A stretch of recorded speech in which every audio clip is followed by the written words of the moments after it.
Et je suis là pour vous dire ce soir que vous avez un Dieu qui vous aime et qu'il y a une guerre qui se déroule dans les lieux célestes.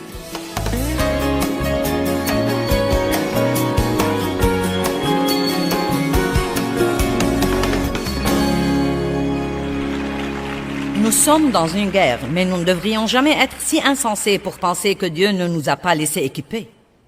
Vous ne devez jamais craindre le diable, vous ne devez jamais rien craindre de ce qu'il essaye de vous faire, car vraiment et sincèrement, nous sommes plus que vainqueurs.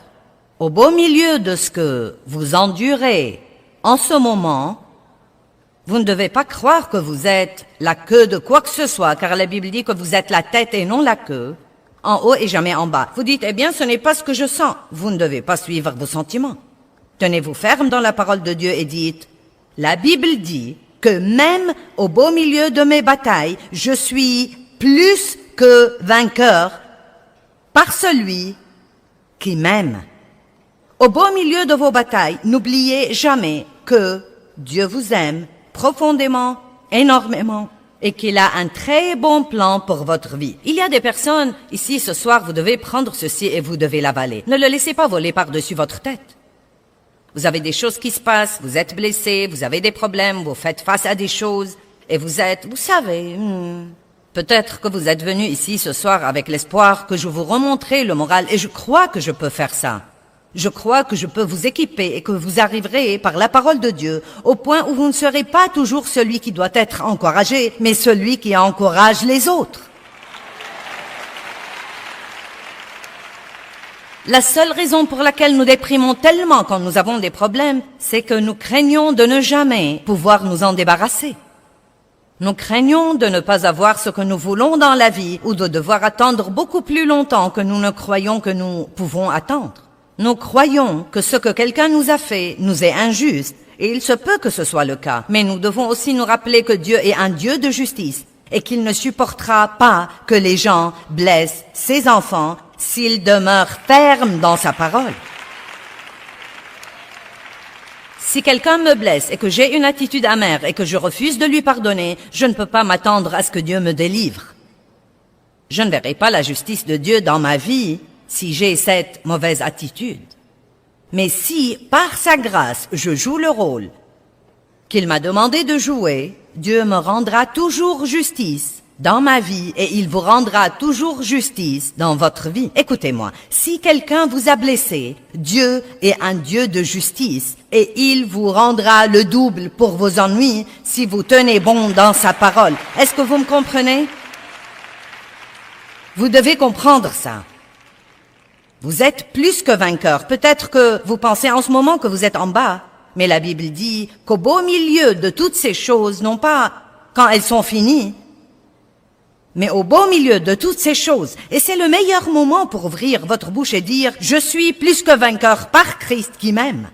As-tu entendu ça, diable? Je suis plus que vainqueur par Christ qui m'aime. La tête et non la queue, en haut et jamais en bas. Je prêterai à beaucoup de nations et je ne m'emprunterai pas. Maintenant, si nous voulons réussir à vaincre le diable, nous devons apprendre à prêter attention à ce qui se passe dans nos pensées. Et je crois parfois que nous ne prêtons pas assez attention à beaucoup de choses. Nous sommes plutôt... Vous savez, beaucoup de trucs nous dépassent. Je ne sais pas pourquoi j'ai perdu ma joie et pourquoi j'ai perdu ma paix. Eh bien, avez-vous jamais pensé à vos pensées?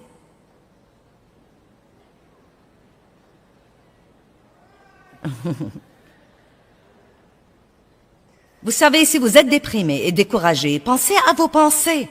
Je vous dis la vérité, c'est très très difficile d'être malheureux quand vous avez des pensées heureuses. Amen? Eh bien, je ne peux pas contrôler mes pensées. Si, vous le pouvez. Je le peux, vous le pouvez.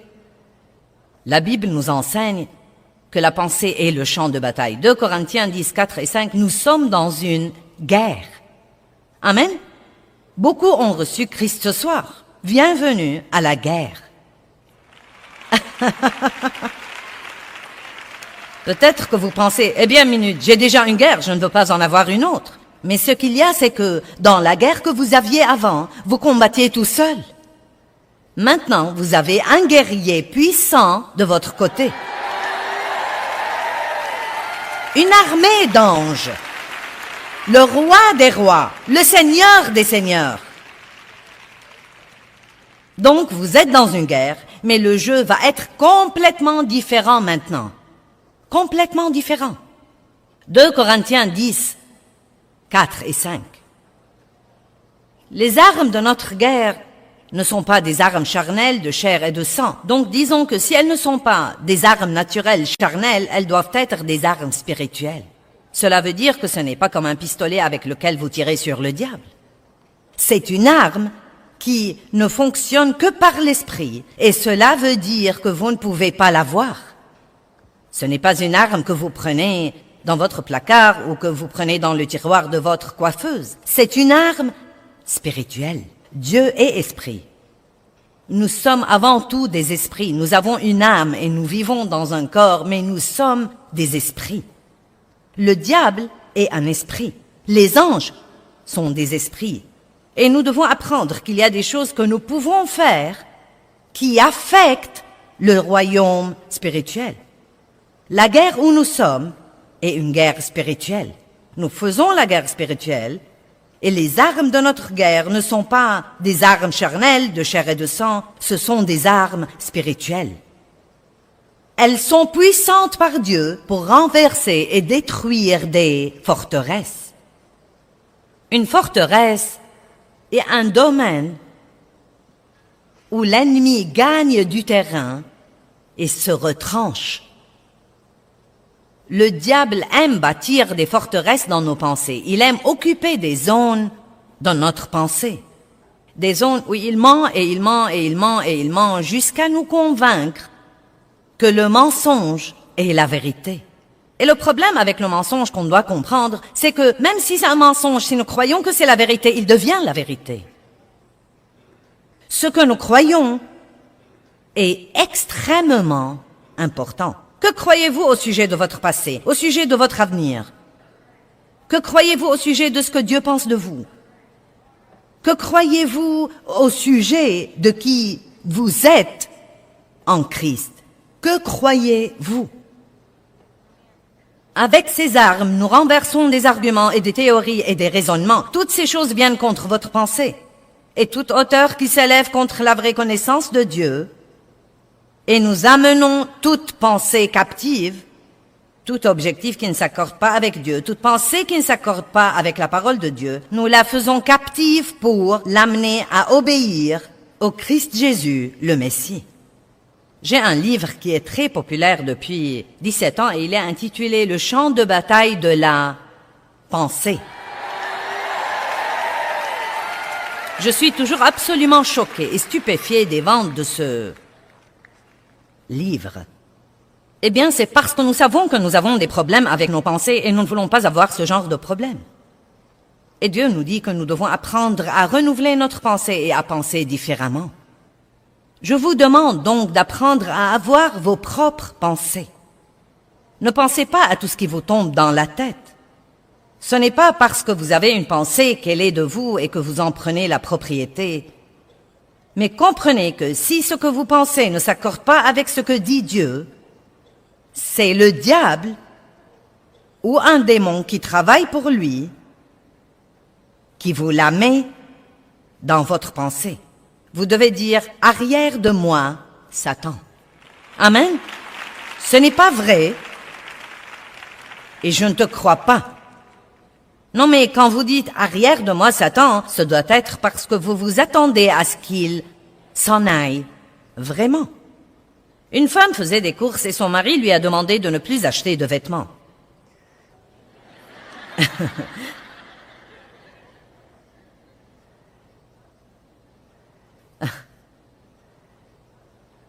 Parce qu'elle avait déjà tellement de vêtements dans sa penderie. Elle lui a promis de ne pas en acheter. Au centre d'achat, elle est passée devant un magasin et il y avait une jolie robe dans la vitrine. Elle devait absolument entrer et l'essayer. Il n'y avait pas de mal à l'essayer. Elle l'a tellement aimé qu'elle a senti qu'elle devait l'acheter. Et c'est ce qu'elle a fait. Quand son mari a vu le sac de la robe, il n'était pas content. Elle a dit « Chérie, je l'ai essayé et elle me va si bien. Satan m'a tenté et j'ai dû l'acheter. Et son mari a dit, « Tu aurais dû prier tout de suite, arrière de moi, Satan. » Elle a dit, « J'ai fait ça et il m'a dit que la robe était meilleure de derrière qu'elle ne l'était de devant. »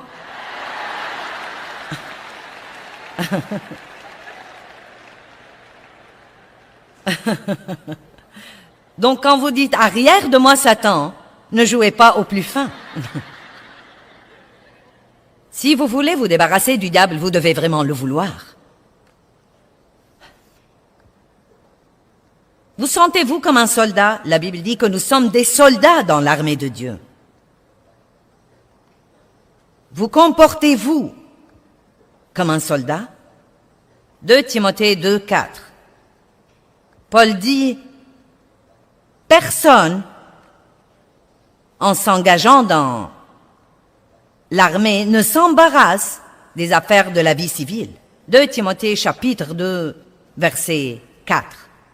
Personne en s'engageant dans l'armée ne s'embarrasse. Nous allons écrire le mot s'embarrasse en majuscule. Ne s'embarrasse des affaires de la vie civile.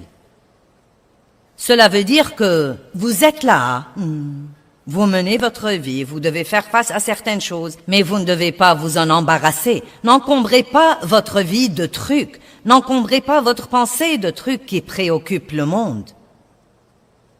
Car son but est de satisfaire et de plaire à celui qui l'a enrôlé. Nous avons un travail à faire pour Dieu.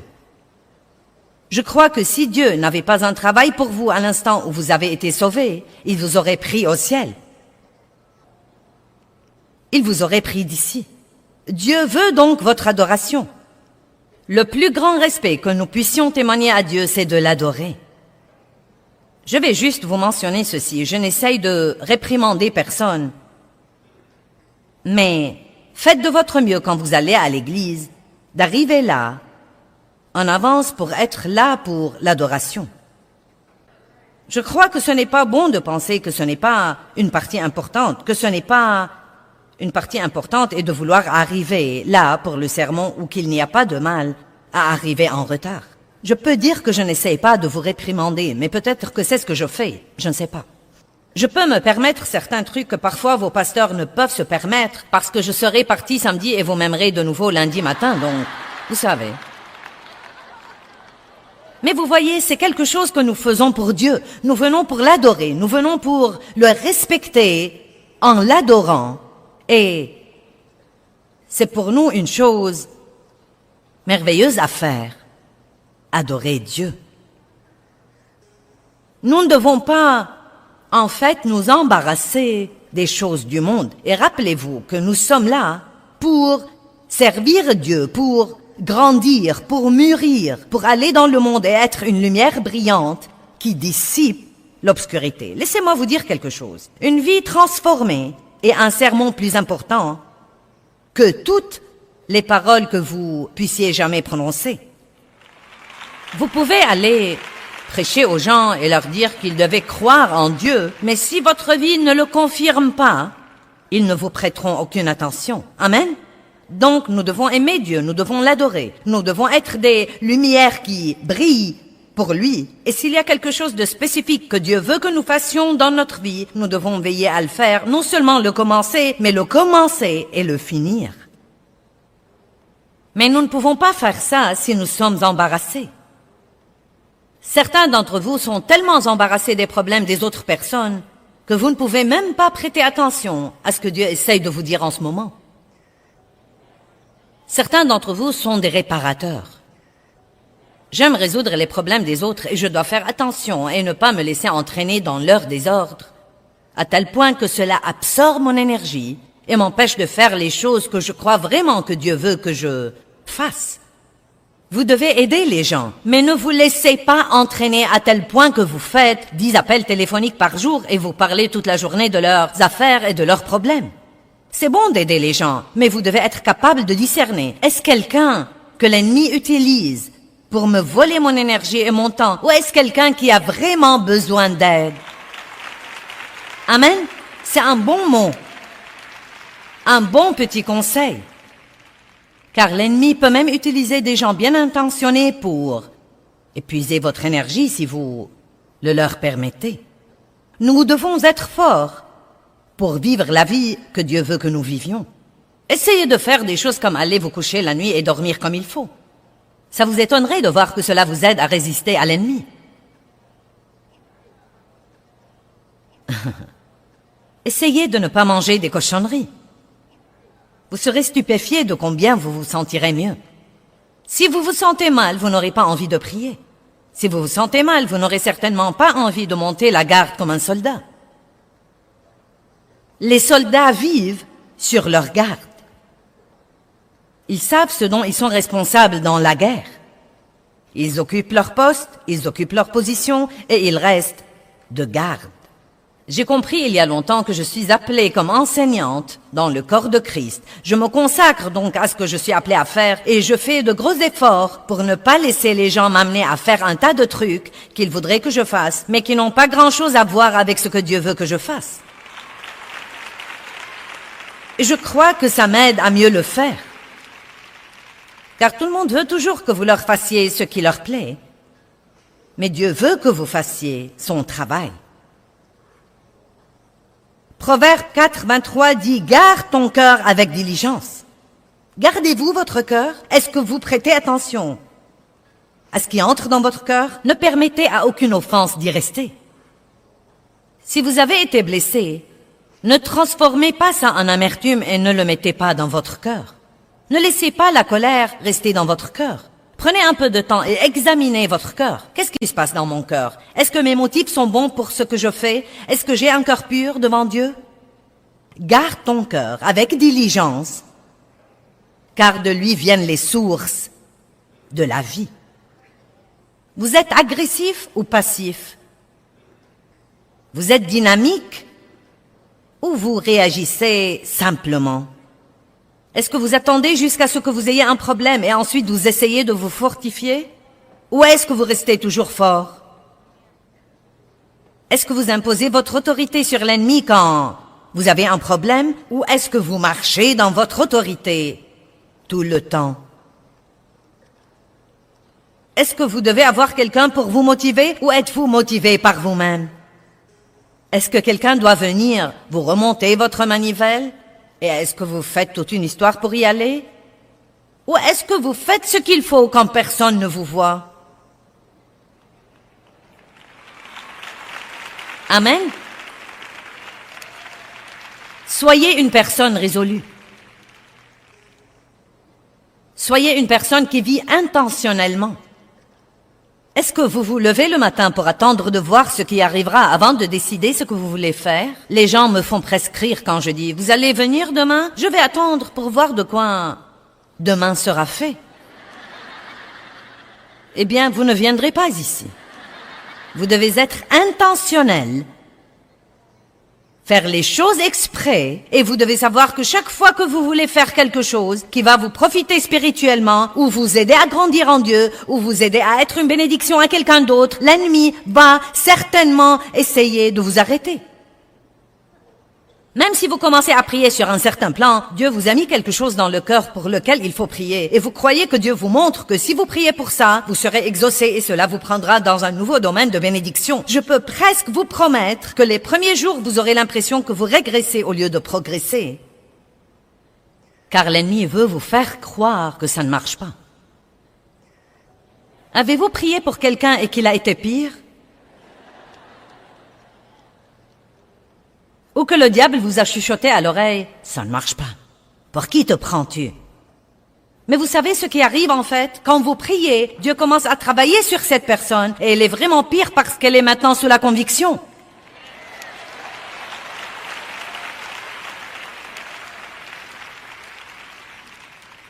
Êtes-vous désinvolte ou prudent?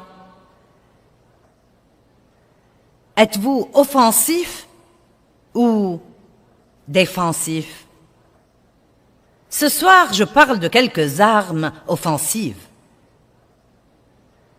Dans le reste des sessions, je vais parler plus d'armes défensives. Et Dieu nous donne les deux. Il nous donne des choses pour pourchasser le diable et il nous donne des choses pour nous protéger quand le diable vient contre nous. Je devrais dire ceci là parce que j'ai une grande variété des gens dans mes réunions et bien sûr des gens qui nous regardent à la télé. dans le monde entier. Peut-être que vous n'aimez pas ces propos sur le diable. Vous dites, j'aimerais mieux ne pas parler du diable. Eh bien, le diable aimerait qu'on ne parle jamais de lui. Il aimerait qu'on ne sache jamais qu'il est réel. Je suis allée à l'église pendant probablement 10 ans, sans jamais même écouter un message sérieux sur mon ennemi numéro 1, Satan. Je n'avais pas la moindre idée qu'il était quelque chose d'autre qu'un personnage d'Halloween dont on achetait le costume qui avait une longue queue et une fourche à foin et qui était rouge. Je n'avais pas la moindre idée que j'avais l'autorité, que j'avais la puissance. Et je suis là pour vous dire ce soir que vous avez un Dieu qui vous aime et qu'il y a une guerre qui se déroule dans les lieux célestes. Et l'ennemi, le dragon, Satan, sera complètement et totalement détruit et enchaîné dans l'endroit qui lui a été préparé. Mais en ce moment, nous combattons dans une guerre, mais Dieu est de notre côté. Nous ne devons pas être désinvoltes. Nous ne devons pas être paresseux, nous ne devons pas être passifs, nous ne devons pas être des chrétiens somnolents. Le Seigneur soit loué. Vous devez être vigilants et vivants et vibrants et passionnés et pleins d'ardeur. Vous devez garder la tête haute, savoir qui vous êtes, être rempli de la parole de Dieu, dire la parole de Dieu, aimer les gens.